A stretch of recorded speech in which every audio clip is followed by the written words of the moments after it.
Hello students, कैसे हो आप सभी। आई होप सभी अच्छे होंगे। आज हम करने जा रहे हैं एक्सरसाइज 2.3 का बेसिक। ठीक है, तो देखिए हमने 2.2 तक कर ली थी, 2.3 आज हम करेंगे। तो 2.3 में आपको क्या गिवन है, क्या हमने किया था उसके अंदर लीनियर कॉन्ग्रुएंस। ठीक है, इसमें हम करेंगे लीनियर डायोफेंटाइन इक्वेशन। ठीक है, डाईफेंटाइन इक्वेशन क्या होती है, लीनियर डाईफेंटाइन इक्वेशन जो होती है वो होती क्या है, उसका क्या यूज होता है, वो अब हम पढ़ेंगे। ठीक है, जैसे कि आपके पास एक लीनियर इक्वेशन होती थी, नाम में अगर आपको दे दिया लीनियर, तो इसका यूज तो हमें करना है। हमारे पास एक लीनियर इक्वेशन होती थी ए एक्स प्लस में बी वाई, ये आपके वेक्टर के अंदर भी होती थी। ठीक है, ये जो इक्वेशन होती थी इसके अंदर ए कभी भी नॉट इक्वल टू 0 होगा, बी भी नॉट इक्वल टू 0 होगा। ठीक है, ये दोनों क्या होंगे, नॉट इक्वल टू 0 होंगे। दोनों ही नॉट इक्वल टू 0 है, तो हम इसे क्या कहेंगे, लीनियर डायोफेंटाइन इक्वेशन कहेंगे। इसे हम क्या कहेंगे, लीनियर डायोफेंटाइन इक्वेशन। ठीक है, ये होती है इन टू, ये जो x और ये y है ये अननोन नंबर है, कोई भी ये क्या है, अननोन है ये हमारे पास। ठीक है, इस इक्वेशन को ही हम डाईफेंटाइन इक्वेशन बोलते हैं। ठीक है, अब देखिए सॉल्यूशन जो है इसका क्या दिया हुआ है, इसने सॉल्यूशन भी दिया हुआ है, लेकिन अगर आप एग्जांपल से सॉल्यूशन को करते हो तो ज्यादा इजीली समझ आ जाएगा। कैसे सॉल्यूशन जो है इसका जो थ्योरम है, आपकी फर्स्ट जो थ्योरम है, इसका जो सॉल्यूशन है मैं विद एग्जांपल करवाऊंगी तो आपको क्लियर जल्दी हो जाएगा। ठीक है, सबसे पहले हम फर्स्ट थ्योरम करते हैं, इससे बेस्ड है, जो कि कई बार पूछ भी ली जाती है, लेकिन ऐसा मोस्टली अभी तक हुआ नहीं है कि एक बार भी एग्जाम के अंदर कभी भी ये थ्योरम जो है नहीं आई है, कभी भी ये थ्योरम जो है नहीं आई है। The linear Diophantine equation A x plus B Y is equal to C has a solution. ये एक सोल्यूशन रखती है, कब सोल्यूशन रखती है, ये कंडीशन हमने बताई थी कि if and only if greatest common divisor of A and B divide C. इसने क्या बोला, हम इस क्वेश्चन में जो फर्स्ट थ्योरम है उसमें क्या दिया हुआ है कि आपको डाईफेंटाइन इक्वेशन दे रखी है कि डाईफेंटाइन इक्वेशन जो होती है वो कब सेटिस्फाई होती है या कब उसका सॉल्यूशन बनता है। इफ यदि ए नॉट इक्वल टू इफ यदि जीसीडी जो होता है ए बी का, इफ जीसीडी जो है ए बी का वो डिवाइड करे किसको, सी को, जीसीडी ऑफ ए बी जब डिवाइड करता है सी को, तब वो क्या होती है, डाईफेंटाइन इक्वेशन को सेटिस्फाई करती है। अब इसका जब मैं सॉल्यूशन निकालूंगी, सबसे पहले मुझे क्या करना है कि लेट करना है कि x को मैंने x नोड मान लिया, y को क्या मान लिया मैंने, y नोड मान लिया। अगर x को x नोड मान लेती हूँ, कोई भी चीज अगर हम मान ले रहे हैं, तो इसका मतलब देखो x इसको सेटिस्फाई करता था, तो x नोड भी इसको सेटिस्फाई करेगा। तो मैं यहाँ लिख दूंगी कि x इज इक्वल टू में x नोड और y इज इक्वल टू में y नोड जो है वो इसके क्या है, सोल्यूशन है। अगर ये सॉल्यूशन है तो मैं इसके अंदर अगर इसको पुट करूं तो ये इक्वेशन जो है मेरी सेटिस्फाई रहेगी। क्लियर है। अब उसने बोला कि ए बी का जो जीसीडी मान लीजिए डी है, वो क्या करेगा, जो जीसीडी डी आएगा वो आपको पता है कि ए को तो वो डिवाइड करेगा, ये जो डी है वो ए को डिवाइड करेगा, और यही डी आपके बी को भी डिवाइड करेगा। ठीक है, अगर डी ए को डिवाइड करता है, डी बी को डिवाइड करता है, तो बाय डिविजिबिलिटी रूल अगर मैं इनके साथ कोई भी इंटीजर भी लगा दूं तो भी इसको डिवाइड करेगा। मान लीजिए कि अगर डी 4 को डिवाइड करता है और अगर मैं इसके साथ कोई इंटीजर 2 भी मल्टीप्लाई कर दूं, तो बेटा डिवाइड तो तब भी करेगा क्योंकि वो 4 को कर रहा था, और उसकी मल्टीप्लीकेशन में आप कितने भी नंबर ले लो सबको डिवाइड करेगा। तो इसने क्या लिया कि डी जो है वो ए एक्स नोड ले लिया मैंने, और ये बी एक्स नोड दोनों की प्लस भी उसको वाई नोड से डिवाइड करेगा। तो इट मीन्स क्या हो गया, देखो डी ए एक्स नोड और प्लस बी वाई नोड किसके बराबर था, हमने लेट कर रखा था सी के, तो इसका मतलब ये क्या है, सी को भी डिवाइड करेगा। यही हमें प्रूफ करना था। लेकिन इफ एंड ओनली इफ का रूल क्या होता है कि दोनों प्रॉपर्टी को प्रूफ करो। पहले हमने डाईफेंटाइन इक्वेशन से ये वाला प्रूफ किया, अब हमें इससे डाईफेंटाइन इक्वेशन निकालनी है। कैसे, तो मैं इसका क्या करूंगी, कन्वर्ज कर दूंगी। कन्वर्जली अगर हम इसको करते हैं तो मैंने गिवन क्या मानना है कि डी डिवाइड करता है सी को। अगर डी डिवाइड करता है सी को, और आपको पता है कि डी जो है वो क्या है, जीसीडी है ए और बी का। ठीक है, अगर डी सी को डिवाइड करता है, तो अगर मैं कोई भी इंटीजर बाय डिविजिबिलिटी रूल आप यहां लिख सकते हो, बाय डिविजिबिलिटी कोई भी इंटीजर एग्जिस्ट करेगा, के बी एनी इंटीजर एग्जिस्ट, ठीक है, कोई भी इंटीजर जो वो के एग्जिस्ट करेगा। तो सी क्या हो जाएगा मेरे पास, के डी हो जाएगा। क्या हो जाएगा, सी मेरे पास के डी। अब आप सोचोगे ऐसा क्यों किया, क्योंकि मुझे ए एक्स नोड और B Y node is equal to में सी को लेके आना है, इसीलिए मैंने ये सारा प्रोसीजर जो है वो किया। अब देखिए आपको पता है कि डी जो है वो जीसीडी है ए बी का, तो क्या मैं इसको एज ए इंटीजर, ये सारे जो मैं कर रही हूं ना वो सारे डिविजिबिलिटी चैप्टर में आ चुके हैं कि अगर डी ए बी के बराबर है तो मैं कोई भी देन देयर एग्जिस्ट करा सकती हूँ यहाँ पर, then there exist any integer P and Q, integer P and Q such that A P plus में B Q is equal to में मान लीजिए मैंने डी है। इस तरीके से मैं बाय डिविजिबिलिटी लिख सकती हूँ। और अगर आपको लगे ये कहाँ से आया तो आप डिविजिबिलिटी वाली जो मैंने वीडियो बना रखी है आप उसमें भी चेक कर सकते हो, और आप अपने बुक को भी ओपन करके देखोगे तो डिविजिबिलिटी का जो बेसिक होता है ना उसके अंदर से ये क्लियर हो जाएगा आपको। ठीक है, अब मुझे तो यहाँ के डी लेके आना था, अगर मैं लेफ्ट हैंड साइड के डी ले आऊं तो सी के बराबर रख के मेरी इक्वेशन बन जाएगी।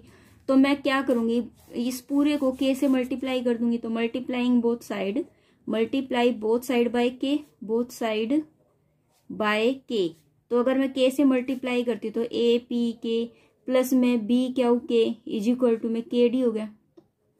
अब के डी अगर ये होता है तो मैं इसको सी के बराबर रख सकती हूँ, तो ए पी के प्लस में बी क्यू के इज इक्वल टू में सी हो गया।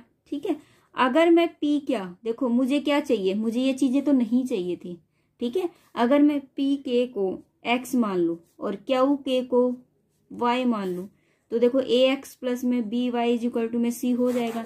तो मेरी कौन सी इक्वेशन आ जाएगी, डाइफेंटाइन इक्वेशन मेरी बन जाएगी। ठीक है, तो इस तरीके से ये थ्योरम करेंगे, मुश्किल नहीं थी। अगर आप एक बार इसको करने के बाद देखो थ्योरम में थोड़ा बहुत तो आपको पता है कि कहीं ना कहीं से कोई ना कोई चीज, थ्योरम ही उसे बोलते हैं जिसमें हमें मानना भी पड़ता है, प्रूफ भी करना पड़ता है, तो उसमें थोड़ा बहुत तो आपको माइंड में भी रखना पड़ेगा। ठीक है, अब डाइफेंटाइन इक्वेशन, उसने देखो एक नोट भी डाला कि result of this theorem is also true when equation is the form of A x minus. ये डाइफेंटाइन इक्वेशन इस चीज के लिए भी आपकी सेटिस्फाई करेगी, अगर यहाँ प्लस की बजाय अगर माइनस भी आ जाता ना तो उसके लिए भी ये इक्वेशन जो है वो ट्रू रहेगी। ठीक है, प्रूफ सेम वैसा ही रहेगा जैसे आपने ए एक्स प्लस बी वाई का किया है, लेकिन ऐसे पूछा नहीं जाएगा, लेकिन अगर क्वेश्चन में पूछा जाए तो इसलिए मैंने बता दिया। सेकंड जो थ्योरम आपको इसमें दी हुई है बेटा, क्या दी हुई है कि टू इंटीजर दे दिए a and b are relatively prime. उसने बोला कि कोई भी दो इंटीजर है बेटा, कोई भी दो इंटीजर है, कोई भी 1 2 3 कुछ भी हो सकता है। उसने बोला रिलेटिवली प्राइम है, अगर वो प्राइम है तो प्राइम नंबर में 2 और 3 हो गया। इफ एंड ओनली इफ, कब है वो प्राइम, यदि if linear diophantine equation A x plus B Y is equal to में 1 हो, not c, here is given 1, then a x plus B Y is equal to should be 1 होना चाहिए अगर वो रिलेटिवली प्राइम है तो। ठीक है, दो इंटीजर ए और बी जो है वो रिलेटिवली अगर प्राइम है ना, अगर ये दोनों प्राइम है तो उसका जो ये आएगा वो 1 होना चाहिए। अब देखो मैं आप क्वेश्चन बिल्कुल आपको थोड़ा सा दिमाग से एक चीज निकाल देती हूँ कि आपने क्या किया था बेटा, इसके बराबर सी लिया था। ठीक है, पीछे हमने सी लिया, आपको पता था कि ए बी का जीसीडी जो था वो डिवाइड करता था सी को। ठीक है, ए बी का जो जीसीडी है वो सी को डिवाइड करता था, तो मतलब डी डिवाइड करता था सी को, करता था ना। अब यहाँ इसने क्या बोला, अगर मैं ए बी का जीसीडी, अगर ए और बी दोनों ही प्राइम नंबर है, ए और बी दोनों प्राइम नंबर है, तो जीसीडी क्या होना चाहिए, 1 होना चाहिए। बस वही चीज इसने लिया और कुछ भी नहीं लिया। ठीक है, तो देखिए क्या करेंगे हम, इस थ्योरम सेकंड को कैसे प्रूव करेंगे। हमारे पास क्या गिवन है, ए x plus B Y is equal to में 1 गिवन है, उसने बोला कि प्राइम लेनी है, कन्वर्ज और दोनों प्रूफ करने हैं हमें। तो मैं क्या कर लेती हूँ कि लेट कर लेती हूँ, ये मुझे प्रूफ में ले लो चाहे कैसे भी ले लो। मैंने लेट कर लिया कि ए बी का जो जीसीडी है वो मेरे पास क्या है, डी है, तो डी जो है वो ए को भी डिवाइड करेगा और डी बी को भी डिवाइड करेगा। अगर ऐसा है तो डी जो है ए एक्स प्लस बी वाई को भी डिवाइड करेगा for all integer x and y के लिए। ये बात मैंने बता दी कि आपने ऐसा क्यों लिया, एक्स एंड वाई। ठीक है, तो ये हो जाएगा डी डिवाइड करेगा ए एक्स प्लस में बी वाई। अब आपको पता है इसकी वैल्यू क्या दे रखी है आपको, ये क्या है 1 के बराबर है। ठीक है, तो d is equal to d जो है वो 1 को क्या कर रहा है, डिवाइड कर रहा है। तो डी की वैल्यू क्या हो सकती है, 1 हो सकती है ना। इसका मतलब डी अगर इसको 1 को डिवाइड करता है तो 1 सबसे छोटा है, इट मीन्स क्या डी मेरा 1 होगा। तो अगर डी 1 है तो ए बी का जीसीडी भी मेरे पास क्या होगा बेटा, 1 होगा। अगर 1 है तो आपको पता है जीसीडी किसका 1 होता है, जब कोई दो प्राइम नंबर का अगर हम जीसीडी निकालते हैं तो वो हमेशा क्या होता है, 1 होता है। तो मैं यहाँ लिख सकती हूँ a and b are prime number, should भी प्राइम नंबर होंगे, क्योंकि आपको पता है 2 और 3 ले लो, इनका जीसीडी निकालोगे 1 निकलेगा। अगर आप 5 और 7 लेते तो इनका जीसीडी भी 1 निकलेगा। तो भाई इनका 1 क्यों निकला, क्योंकि ये दोनों ही प्राइम नंबर है, इनके बीच में कोई भी कॉमन पार्ट आ ही नहीं रहा, तो ये क्या होंगे, 1 जीसीडी को शो करेंगे। इसीलिए अब मैं अगर इसका कन्वर्ज करूं, अगर मैं कन्वर्ज करती हूँ, कन्वर्ज में क्या है कि मुझे पता है कि ए बी का जो जीसीडी है ना वो 1 है मेरे पास, ये बात मुझे पता है। तो मैं अगर यहाँ पर जीसीडी 1 है तो बाय द डिविजिबिलिटी प्रॉपर्टी, आप यहाँ लिख सकते हो बाय डिविजिबिलिटी प्रॉपर्टी, हम क्या लिख सकते हैं, कोई भी इंटीजर एग्जिस्ट करा सकते हैं। तो ए एक्स नोड प्लस में B Y node is equal to में 1, यहाँ लिख दोगे X naught and Y naught be any integer, be any integer, you can write here integer, then you can will put X is equal to x naught, Y is equal to में Y naught. अगर मैं यहाँ रखूँ तो ए x plus B Y is equal to में 1, hence proof हो गया कि यही प्रॉपर्टी हमें प्रूफ करनी थी। ठीक है, तो कुछ भी मुश्किल नहीं था, बिल्कुल इजी था। ठीक है, एक बात और बता दूं कि जिसका जीसीडी 1 होता है ना, उस सॉल्यूशन को मैं क्या कहती हूँ, प्रीमिटिव सॉल्यूशन कहते हैं। उस सॉल्यूशन हम क्या कहते हैं, प्रीमिटिव सॉल्यूशन कहते हैं। कई बार एक नंबर में पूछ लिया जाता है कि प्रीमिटिव सॉल्यूशन क्या होता है, कि जिसका जीसीडी 1 होता है उसे हम क्या बोलते हैं, प्रीमिटिव सॉल्यूशन बोलते हैं। ठीक है, तो अब देखिए नेक्स्ट जो क्वेश्चन दे रखा है आपको थर्ड, इसमें क्या दिया हुआ, theorem third, if a and b are relatively prime बोला and x is equal to x and y node is a solution of a equation ax plus by is equal to c, then the all solution are given by x is equal to x node plus k, b is equal to this for integral value of k। देखो, if a and b are relatively prime, अगर a और b prime है और x इसके बराबर है y इसके, तो सॉल्यूशन होगा इक्वेशन इसका कब होगा, देन तब all solution are given by, अगर सभी सॉल्यूशन जो है आपको इस तरीके से मिलते रहेंगे, x is equal to x naught plus k, b is equal to में आपको नहीं, x is equal to x naught plus k b, और y is equal to Y naught minus k for integral value of k, integral value of k की integral value के लिए आपको बताना। देखो क्वेश्चन थोड़ा सा अटपटा था, मुझे भी थोड़ा कम समझ आया था, लेकिन प्रूफ मुश्किल नहीं है बिल्कुल भी। सबसे पहले हमारा क्या काम रहेगा, हमें क्या करना है, इसके अंदर जो थ्योरम है थर्ड में, मुझे डाइफेंटाइन इक्वेशन जो है ए x plus B Y is equal to में सी मुझे गिवन है। और अगर मैं लीनियर कॉन्ग्रुएंस की बात करूं तो मेरे पास क्या आना चाहिए था, मोड एम। इस तरीके से अगर आता है तो वो मेरा लीनियर कॉन्ग्रुएंस है, अगर इस तरीके से मेरे पास आता है तो डाइफेंटाइन की इक्वेशन है where a not equal to 0 and b not equal to 0 and a b का जो जीसीडी है डिवाइड सी। ठीक है, ये कंडीशन होती है डाइफेंटाइन की। अब हमें यहाँ पर एक्स और इज इक्वल टू में एक्स नोड का यूज करना है, ये आपको गिवन है। क्या गिवन कि x is equal to x naught है और वाई इज इक्वल टू में वाई नोड है, तो ये दोनों अगर इसके बराबर है तो मैं यहाँ अगर पुट करूँ तो ए एक्स नोड प्लस में B Y node is equal to में सी हो सकता है। ठीक है, हो सकता है। अब देखो, अब है ना, इसने क्या कहा है, इसने ये बोला है कि एक्स जो है वो एक्स नोड प्लस के भी हो सकता है। मतलब मैं अगर एक्स की वैल्यू, मैंने यहाँ एक्स नोड लिया, अगर मैं एक्स की वैल्यू एक्स नोड प्लस कुछ भी और इंटीजर ऐड करके भी लूं तो भी वो सेटिस्फाई करेगा। ठीक है, तो इसका मतलब मैं अब एक्स नोड लिया तो मैं अब एक्स की जगह पर x1 भी ले सकती हूँ ना भाई, एक्स नोड में मैंने एक इंटीजर ऐड कर दिया तो वो x1 हो गया, वो भी ले सकती हूँ मैं। तो मैंने क्या किया, लेट कर लिया कि x1 y1 be also solution of equation first, इस इक्वेशन फर्स्ट की ये भी सॉल्यूशन है। ठीक है, तो मैं क्या लिख सकती हूँ, ए एक्स वन प्लस में B y one is equal to में सी। ठीक है, ये सेकंड इक्वेशन है, ये मेरे पास थर्ड इक्वेशन वाली।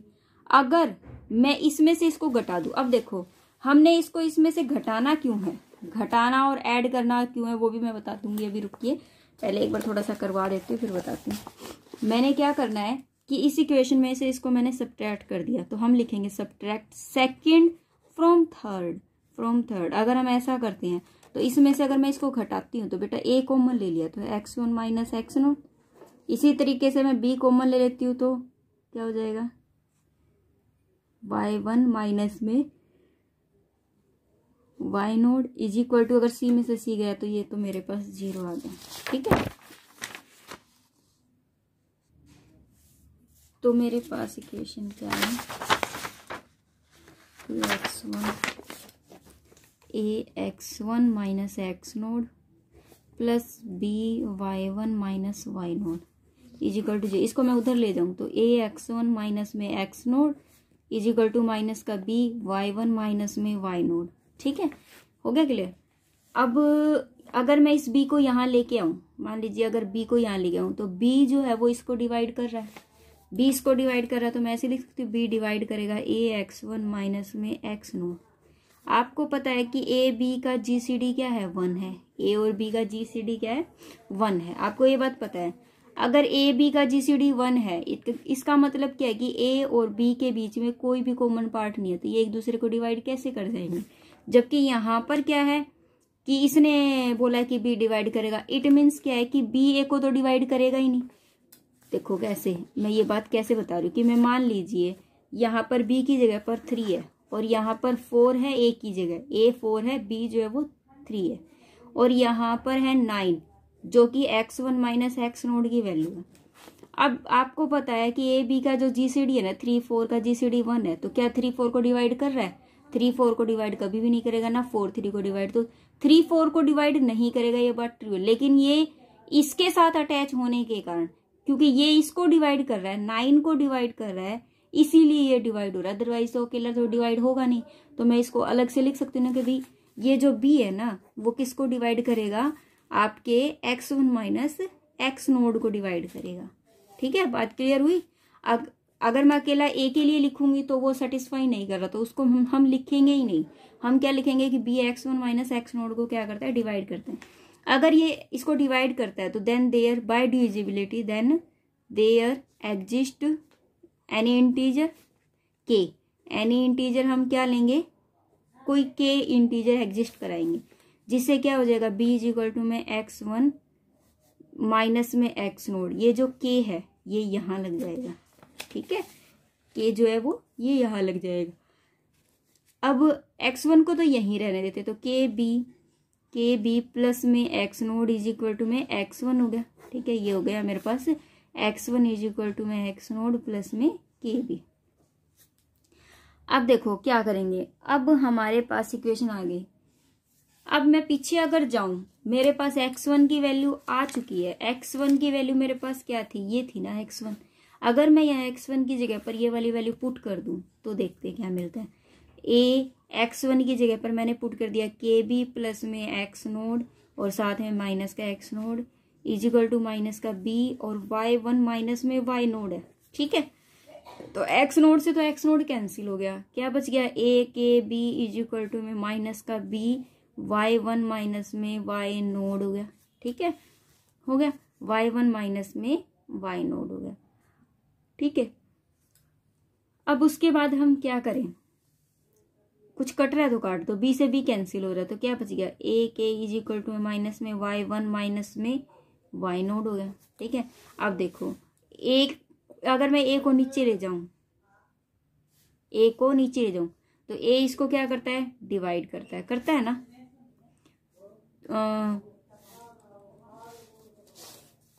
a के माइनस का y1 प्लस में y नोड, a के, तो अब ये क्या है, a के,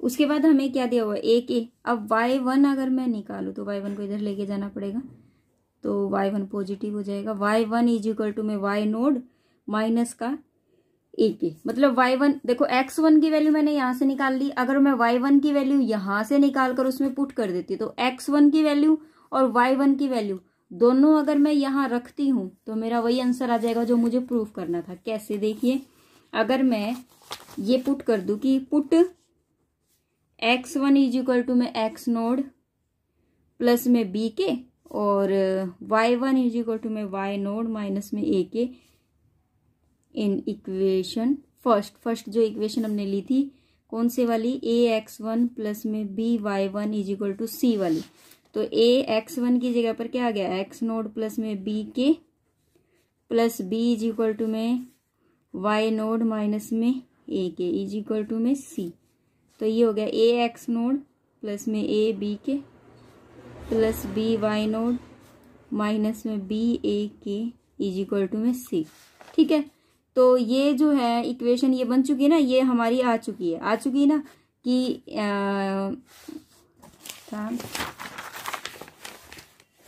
ये रहा कि x नोड की value x naught is equal to K B Y is equal to Y naught minus में के, ये हमारी चीजें निकल चुकी है। ये किसका सॉल्यूशन है, कि हमारा ये सॉल्यूशन है x नोड का, तो हम लिख सकते हैं कि a x नोड प्लस में b y node is equal to में which is true for which is true, ये क्या है, ट्रू है फॉर इक्वेशन सेकंड या फर्स्ट जो भी है आप इसको लिख सकते हो। बस हमें इतना ही करना था ये क्वेश्चन।